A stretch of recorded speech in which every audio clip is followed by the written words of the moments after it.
close to each other right now. I think he's just down the street. In Salt Lake City.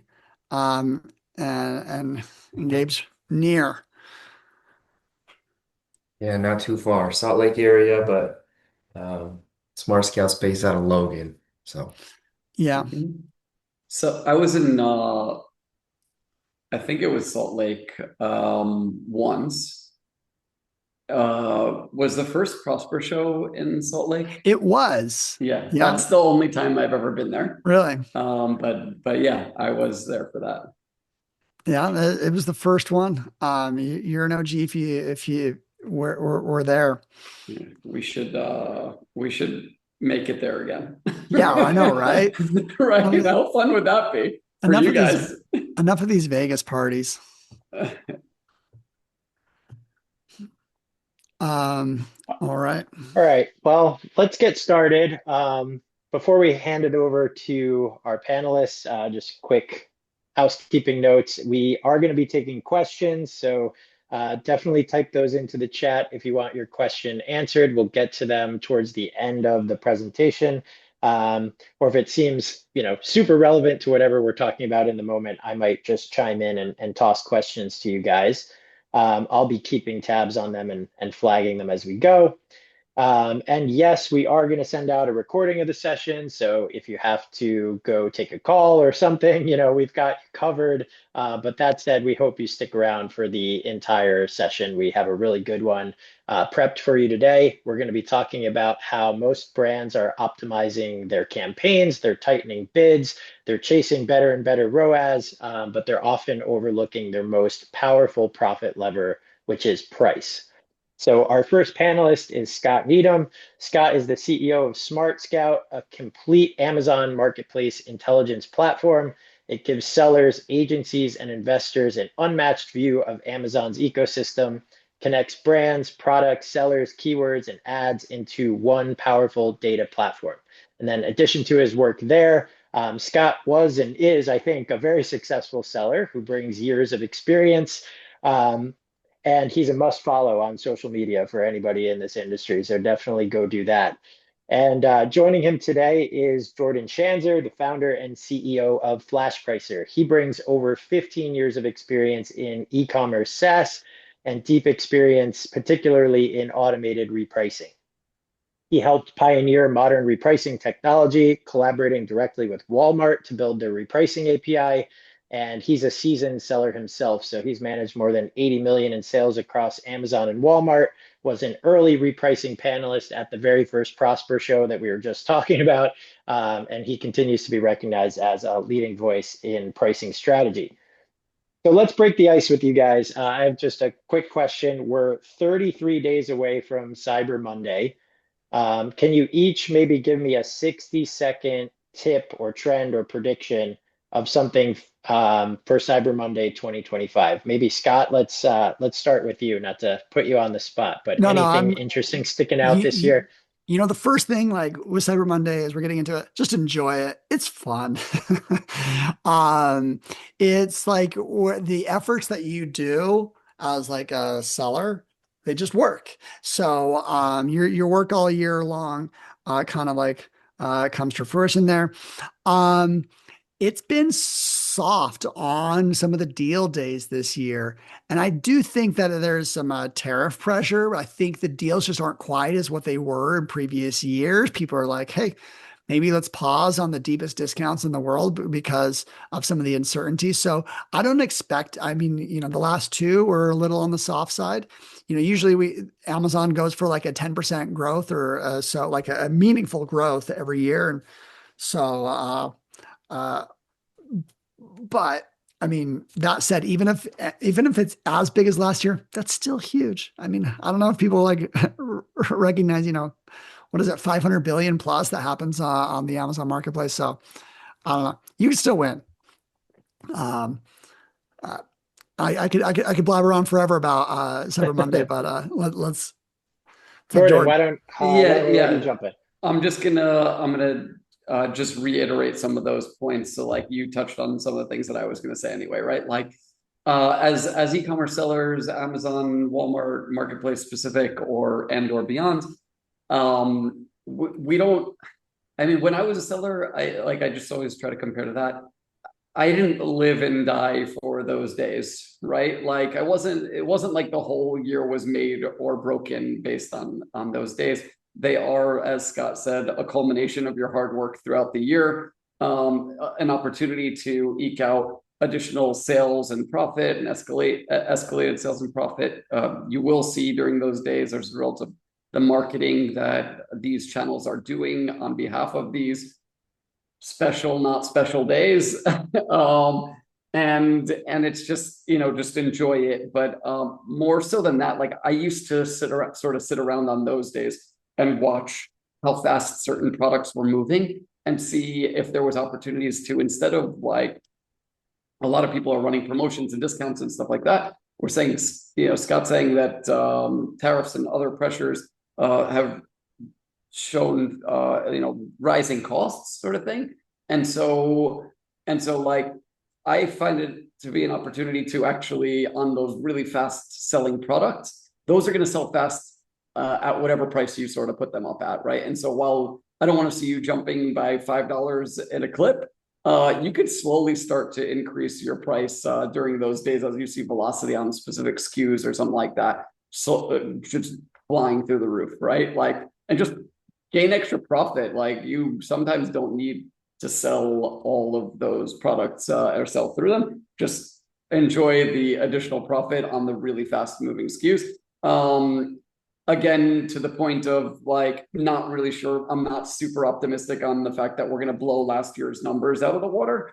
To that point, right? Like past few years, we had COVID and big bang bust sort of thing, right? Like we were on up. COVID escalated at 30-40% or something like that, e-commerce in general. And then we've seen like a slight downtrend since then. And, I think like on the marketplaces themselves, like there's a lot of sort of, red tape and stuff that happens over the years.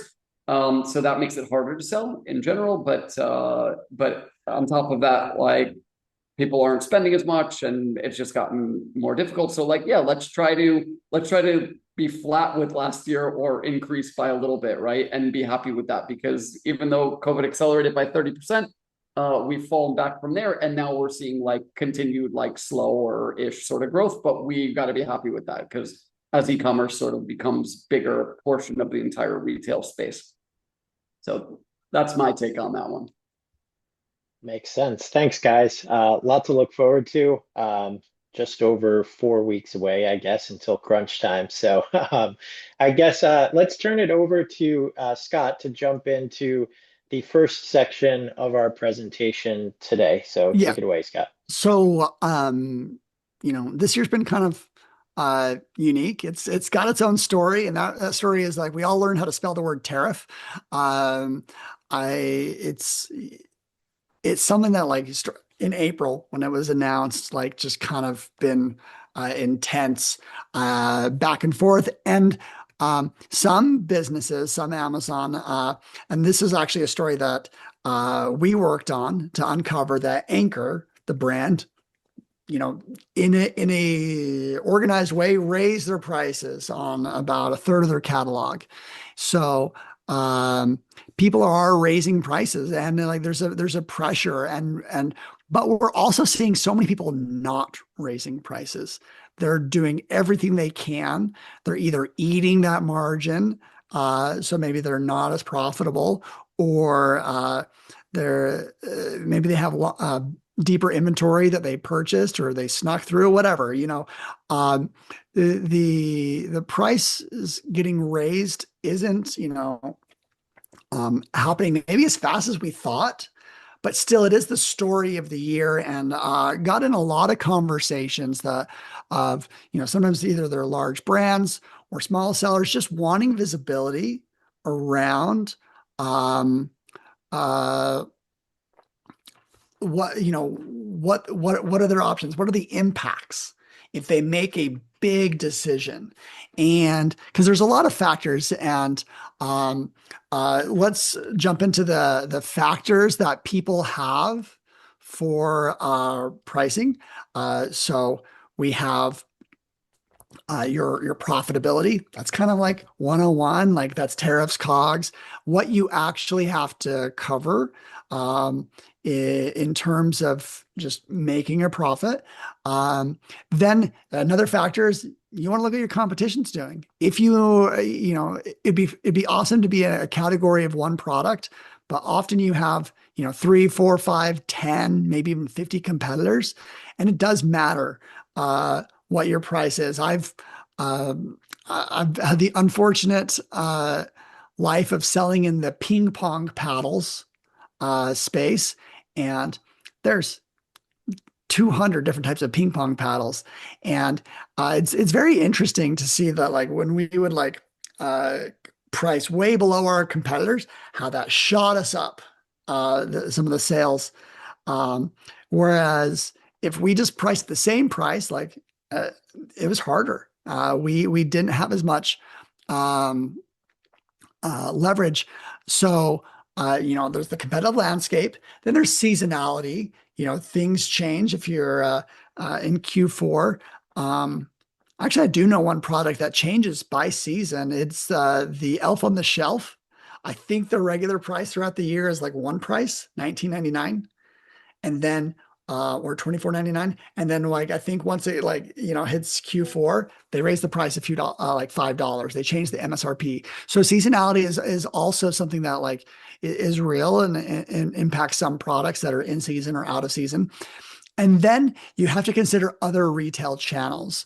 If you are a brand or a seller that sells on different marketplaces or your own website or in retail, you kind of have to do things in a concerted way. It could take months to raise your price, where you get everyone aligned at the same time to put in a price increase to go from and maybe tariffs may be driving this, but so these are just all the factors that choose it. And then there's the wing it, which is the whatever the CEO says. Sometimes there's someone, a manager or whatever, that maybe they have a feeling about where they want to be at. I wouldn't be surprised if some of Apple's products are just like, they command such purchasing power that they just choose the price and the market just goes there. So, and as we were kind of putting all this together, I wanted to collect a lot of these factors and put them all together at once so that people that are making launching decisions, or they're making price update decisions, or they're looking at a competitive landscape and how this impacts everything, that at least they have this visibility. And so this summer, mainly because of the tariff conversations, we launched our pricing intelligence tool. So at its core, you'll see there's a lot of toggles on the bottom. You can get overwhelmed with data, but it's nice just to start just with the actual price. So we see that some of these guys are playing some pricing games. This is actually a very high flying category, millions of dollars a month in the battery power storage or the power storage sector. And brands like Jackery and Anchor are here, and very expensive products. And so it's kind of interesting to see all this fluctuation, and some of them are dipping quite a bit. And that's because there's more things at play. And let's see. And it seems kind of odd for some things to price up in July during Prime Day. But if we go to the next, I'll turn on a few of these toggles. So I just turned on a toggle here that shows deals and coupons. Now, we all know like Prime exclusive discounts and lightning deals. Those are like one way that people like can capture extra attention. These products are more discoverable on Amazon. And if you want to capture that like lightning in a bottle on Prime Day, you're using those things. But there's also coupons. Very similar in the way that they used. I'm a huge fan of coupons. You talked to me about Black Friday. Like if you wanted to do a last minute Hail Mary of getting sales, I think coupons are the single best thing you could just turn on. Um, and you're seeing that these guys utilize all of them a lot. They're using the deals and they're using the coupons. They're just throwing a $50 coupon on an $800 product. The magic of coupons, and I don't want to get distracted here, is not everyone uses the coupons. My friend just launched a product on Amazon and he's got a coupon, and it's like only about half the people actually use the coupon. It's this weird thing that's been around for years on Amazon, but it's pretty effective in signaling a temporary, when you buy something on deal, you tell your friends. So that kind of creates that psychological urgency. And so if we look at this light blue line here, you'll see that when they price up, then they actually go on deal. So they're playing this game where they're yo-yoing their price up and down, but during those periods where they're priced up at $2.4 thousand, they're doing a prime exclusive deal. And so it's really interesting to see anyone's full strategy with, coupons or deals or whatever. And so right here, this view is actually the only place I've ever seen that kind of gives you these different perspectives all at once. So pretty cool. It could be a lot of information, but when it comes to creating a price, you want as much information as possible. And then finally, we have these two final toggles of your overall revenue. That's the black line. We're showing the category revenue. And you see these guys went crazy during Prime Day. They just shot up that second week of July. And then so that's the black line. It's just that overall revenue. We saw Christmas was really big. Prime Day was really big. These guys really do chase the deals, these select 4 products. And then man, there's a micro trend. You do see they do a little bit better in the summer. And then after Prime Day, after that kind of went down, September and October were lower than the summer months.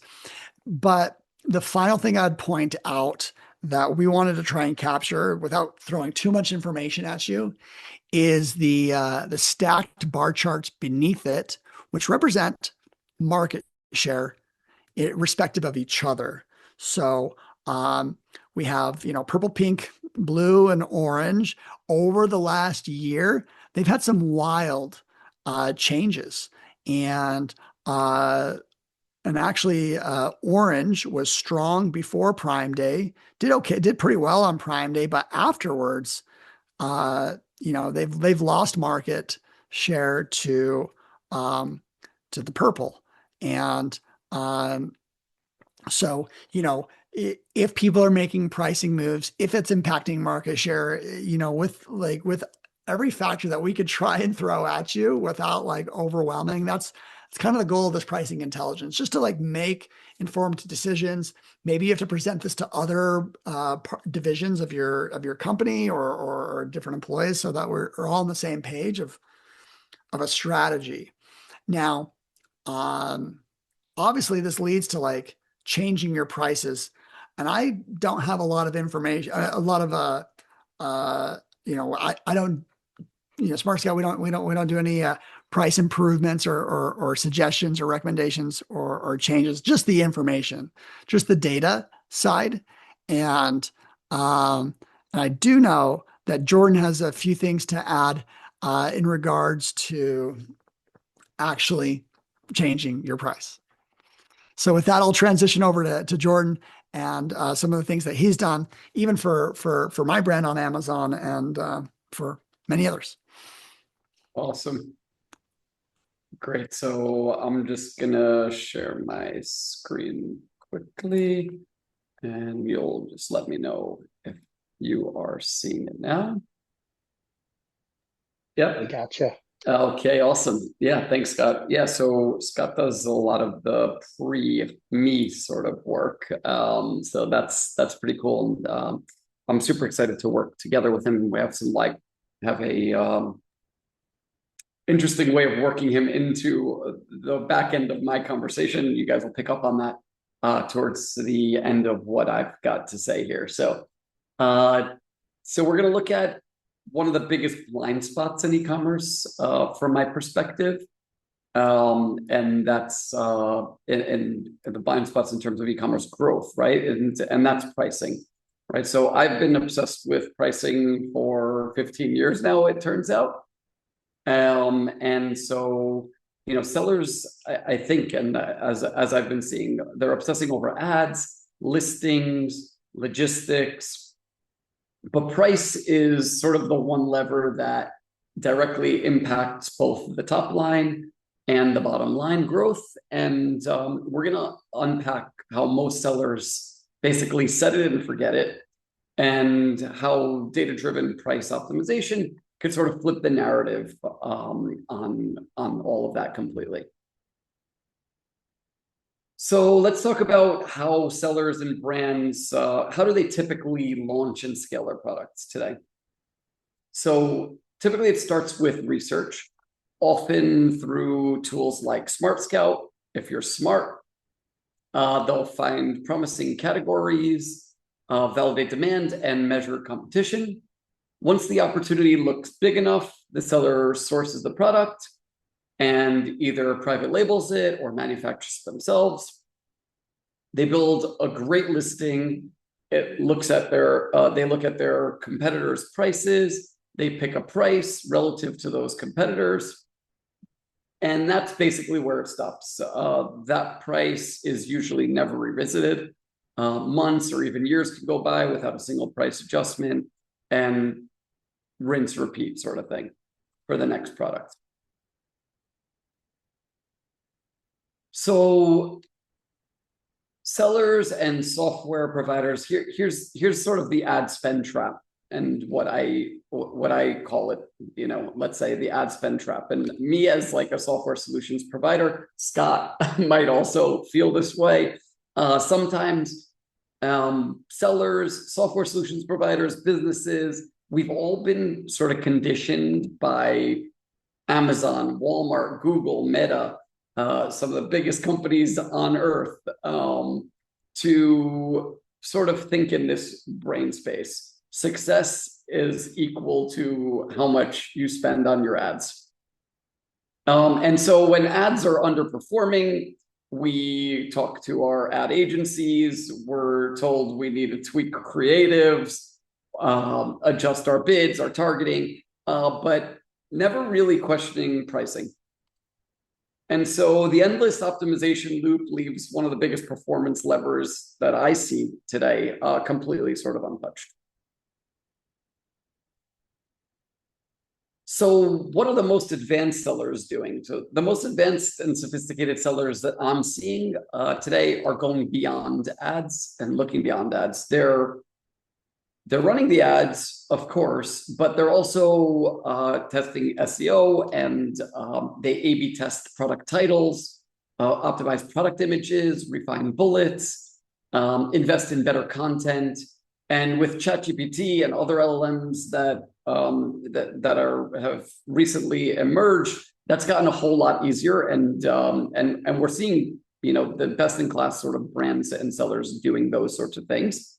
And now there's been a sort of a little bit of a shift, and the smartest of the smartest are also testing their pricing and realize that pricing needs to be tested as well, and that it's not static and it's not just a set and forget type of decision. And so brands and sellers are doing these things in multiple different ways now. Some of them have decided to try manually pricing these these items and doing pricing experiments. Some have even hired, go so far as hiring in-house data scientists and dedicated team members to analyze data in Excel spreadsheets on a continuous basis and beyond. They'll lower prices for a few days, raise them later, log sales results, etc. But doing it correctly and with having any statistical significance and controlled timeframes and continuous iteration takes specialized modeling and, as we said before, maybe data scientists to execute on the learning successfully and make sure that all your tests are sound and fluid. So scaling that across multiple products or an entire catalog or grouping of brands for agencies that we work with is particularly impossible, without any automation. And so that's sort of why we have built Flashpricer and the cause for why it's sort of useful. So first, we automate like off-listing competitor aggregation, as you can see in the screenshot and GIF that's rolling behind on the screen. We aggregate these competitors, giving our clients the flexibility to include or exclude competitors from analysis. You could even include competition by ASIN or UPC if we don't find them. So once we have that, our system looks back at historical sales data, velocity patterns, seasonality trends, and past price performance, as Scott mentioned before, all the things that you would want to look at. And Flashpricer then uses AI to model potential prices. And then finally, we run controlled tests continuously. So we'll combine real-time data and predictive algorithms to uncover your true profit sweet spot. And so we do this both on Amazon and Walmart marketplaces. And what's not surprising is that the sweet spot for price on each of those marketplaces is not the same. So what happens? So it turns out that we're actually pretty good at finding your competitors, modeling those prices we'd like to test, and executing on those findings pretty quickly. So in a recent and super relevant case study with one of our smartest brands, so this is Scott's store, by the way.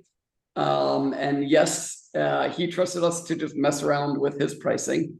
I know it's like a bit of a side gig for him, and he moonlights with this, but so maybe not super focused on it, but was still willing to let us, mess around with the prices and see how far and how well we can do it, right, as in a actual real life test and scenario. And we were able to increase Upstreet's, that's the name of the store, the artificial turf product revenue, and by 73%, profit up by 52%, and units sold by 88%.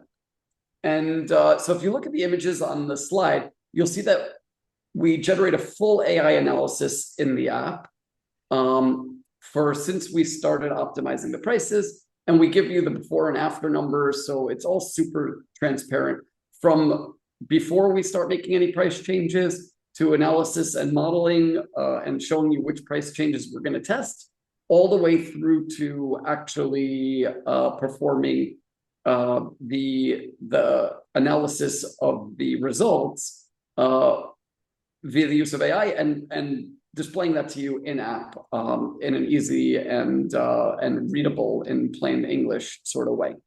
So what's especially interesting here is that on the other graph that you'll see from SmartScout, that's actually on Amazon's page, that's part of their Chrome extension that'll show you like sales price and BSR and all the rest. Profit dollars are increasing while the BSR bestsellers rank is moving downward on a downward trend. So downward trend means you're getting closer to the 1 mark, and that actually indicates higher sales velocity. So something you would rarely see without a data-driven sort of pricing approach. Then we also show you on a continuous basis what's happened when we're changing your pricing. And this chart shows exactly how pricing impacts revenue and profit. So the sweet spot here on this product was 35.80 so far, balancing sales volume and margin to drive both top line and bottom line gains. And it's a reminder that pricing is not linear. Small shifts can have massive effects. And as you can see, we've tested a whole bunch of prices here, and one is a clear sort of winner. So Flashpricer builds a model for each individual SKU, and on a daily basis, it recalibrates and predicts profit outcomes across multiple price points. And in this case, I modeled this product out yesterday. It's saying that at 41.01, we're projecting to generate the highest profit dollars. So not the lowest price, but the right price. And it's about 80% confident that that's the right price going forward after all the historical sales analysis, the actual sales analysis that we've done since we started repricing this item. And it has a pretty good confidence level that at 41.01, you're going to generate the highest profit dollars on a monthly basis. And so this kind of precision turns pricing into a controllable growth lever rather than just a guess.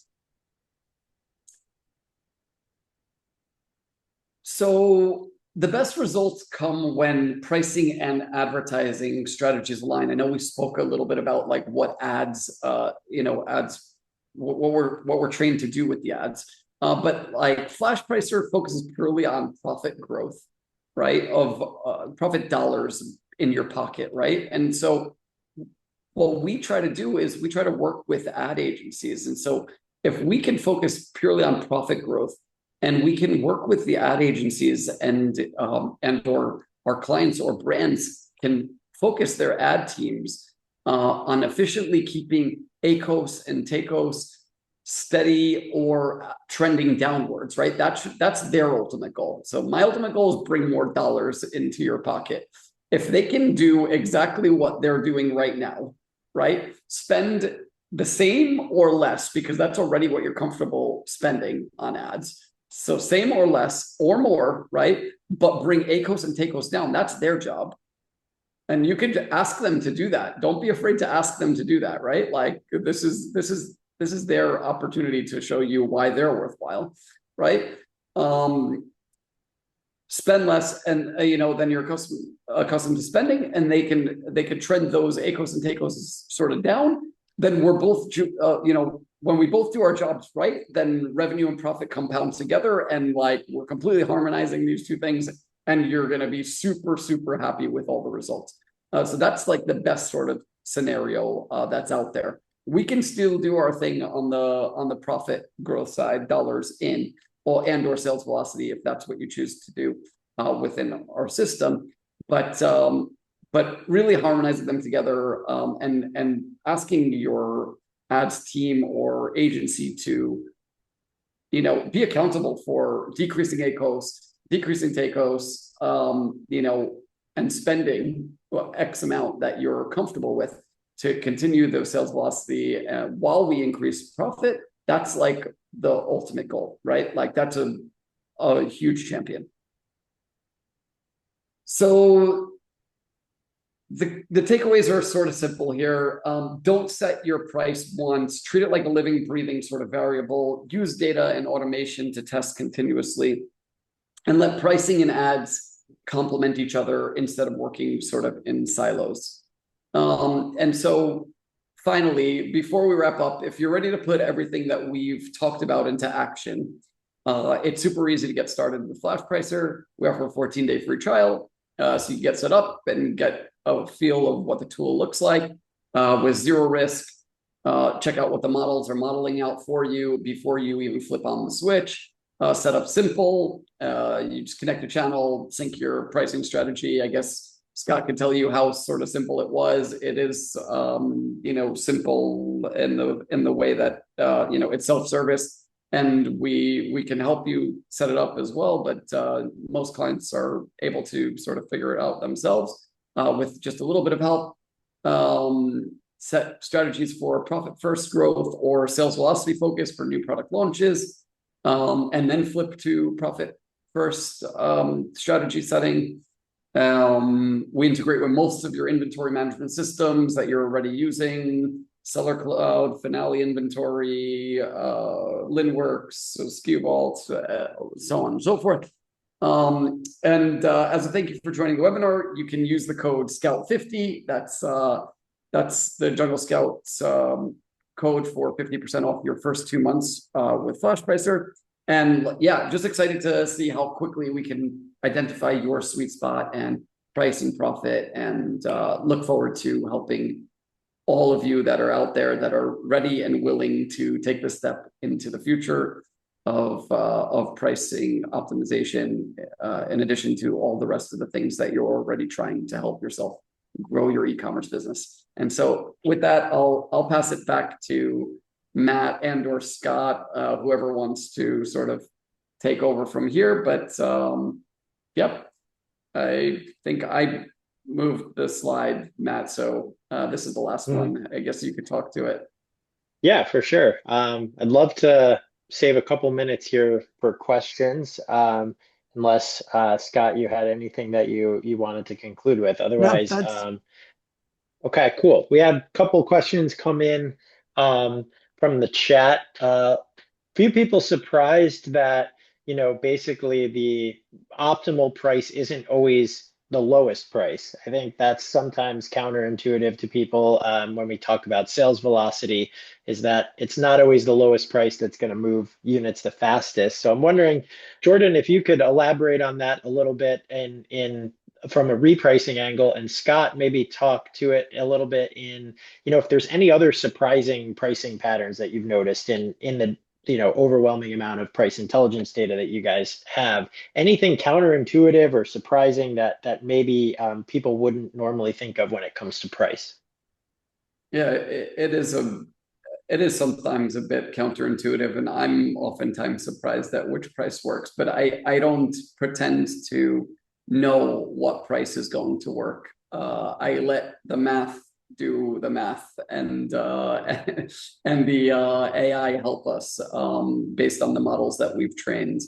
But the results are what speak most loudly, right? And so oftentimes higher price doesn't affect velocity as much as you would think, at least doesn't outpace the growth in profit dollars that you would get from lowering your price. Also, something that's not taken into consideration is that unless it's not just a private label of the exact same item that somebody else is selling, where it's like, okay, the actual product is the same, so maybe you guys, anybody can pull levers on who has the better product imagery, who has the better marketing, who has the better content, SEO strategy, etc. If the product is a differentiator as well, then reviews and client feedback and the halo effect of people telling each others that this is the product that they need to buy, etc., and people doing like user-generated content on the product because it's a good product, and all the rest of the things might allow you to demand a higher price for your product. And so you'll only know that once you get the product into people's hands, A, and B, when you test, right? So like your listing may, is then better, and your product may actually also be better, and or a mix of all of those things. And as a result of that, you are able to demand a higher price. And the same thing happens to the downside, but sometimes you'll be able to sell more at a lower price, and actually that outpaces the profit that you would get by selling at a higher price. And so there's no one size fits all, not at the specific product level. And you can't really compare to your competitors unless it's the exact same product, exact same listing, and you launched on the exact same date. That's my 2 cents on that. Makes sense. Scott, anything to add there from like just price intelligence data Yeah. standpoint? Um, I mean, my personal experience is probably more relevant. It's just um uh we were able to, this is a few years ago, but like we just started raising our prices like at kind of our minimum floors, like where we would price down to. It just raised them and didn't impact sales like what we thought, and how much it increased like profitability was just like was completely worth it. Um, and uh, then there's also like stranger things. This may depend if you're on a competitive listing, if you're not private label, or you're a private label and maybe you have like distributors or whatnot, that things are happening with the buy box, even in 2025, that I'm like seeing that I'm like, I haven't seen that before. A lot of regional buy box. And then whether or not people are logged in to Prime or not, like just like what if they're logged in or not, that changes like who owns the buy box. So those additional factors make pricing up, still sell when you wouldn't have expected it. So that's just like some of my anecdotal experience outside of the uh, some of the that's on top of like what Jordan was saying. Nice. And I guess one thing that came in is some, I guess, some hesitancy on playing with prices, or some people concerned that it might be too risky. I know, we've definitely heard that on the Flashpricer side, agencies or brands saying, I don't want to touch my prices, it's too risky, or I don't want to try to convince my brand clients to touch their prices. How do you change that mindset? Obviously once they're kind of in the platform and seeing the results hopefully speak for themselves, but before, even the willingness to experiment, like what would you say to somebody who's kind of on the fence, or maybe feeling like this could be too risky to test pricing, and that's not a lever they're willing to pull? I want to put that on Scott because he's the pre, right? He's the pre to us, right? Once you get to us, you already made the decision that maybe you think that you're gonna make a big change in your Yeah. business with I mean, changing pricing. pricing's a two-way door. You can change the price, you can change it back. So, when I think about though raising the price, it's like you want to consider all, possible outcomes. But really, if you're able to maintain market share with a higher price, that's going to be better for your business all day. That was kind of like a key thing. I was like, okay, we could change our price and maybe we do more profit per unit, but like how does that impact like are we still doing well in the category? Are we still doing well against our competitors? Are we Yeah. are we driving them business if we do this decision? So just having that visibility. And I I'm a big fan. Like you want to change your prices, you want to tweak them, you want to like know where you're landing and why. And you may that may lead you to not change. Like maybe you're like, I don't want to touch it, but like at least have a lot of reasons why, because it's a two-way door. You could change it right back. Yeah, I love that.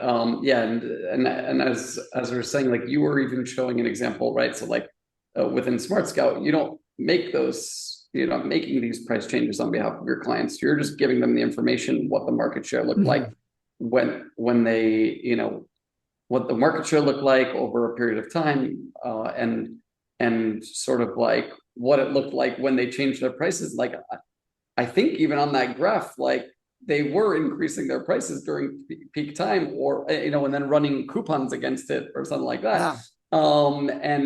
And their market share increased. So like win-win, like I don't know why sort of they don't do that year round, like keep their pricing high, but they were definitely messing around with pricing, right? And that, these are some of the bigger brands. So like even if the big brands are doing it, right, and they got big somehow, right, Mhm. then you should.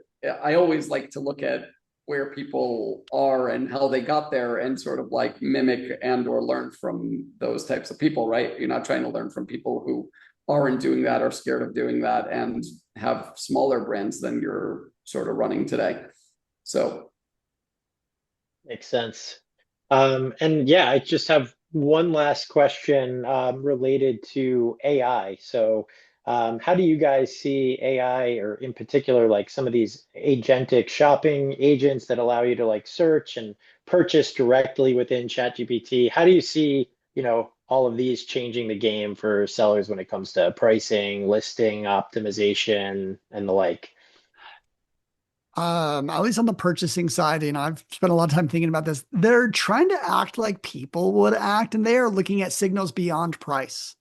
So if you have like really strong reviews, you may raise your price, and the AI will be like, well, I want trustworthy products because I know this person is particular. They're not like looking for the bottom of the basement.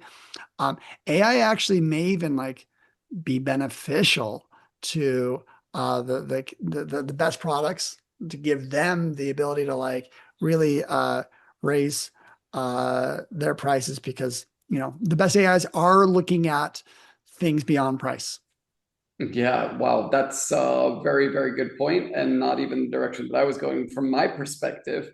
I think, and we could always be surprised, right? But I think right now, like AI and the marketplaces, right? Because we support both Amazon and Walmart for repricing both resellers and private label brands. But as part of those suggestions, like it seems like Walmart is actually taking the lead in working with the biggest LLM sort of out there, GPT, and already working purchasing directly into GPT. Now you can't do that today, but you'll be able to do it soon. I don't know what Amazon has going on behind sort of like a press release that hasn't sort of happened yet with GPT or similar LLM, but it sort of seems like cool, yes. So we're going to model out these prices, and we're going to find the best prices for you on each of those individual marketplaces. But if you're only selling on Amazon, it seems like Walmart sales in general for private label brands and or resellers, once you're able to purchase inside of GPT, are going to explode in a sort of different way. Right. So if you're not looking at expansion into other marketplaces, not only as a, like a diversification in case of bad sort of day on Amazon, then, you're going to be leaving a lot on the table with regards to, your brand exposure and stuff like that. Because Walmart is definitely doing some cool stuff with AI now and working it into like purchasing and, et cetera. So a lot of buzz around that. I wouldn't be blind to it. If I was a brand, I would be looking at that very seriously. Thanks, guys. I think that about wraps it up. So thanks everybody for listening. If you have any other questions, you can always reach out to me, and I will make sure these guys it goes to the right place. I'm just Matt, MATT at flashpricer.com. Please shoot us an email with any questions, comments, feedback. We welcome it, and we hope to catch you next time. Thanks again. Thank you. Thank you.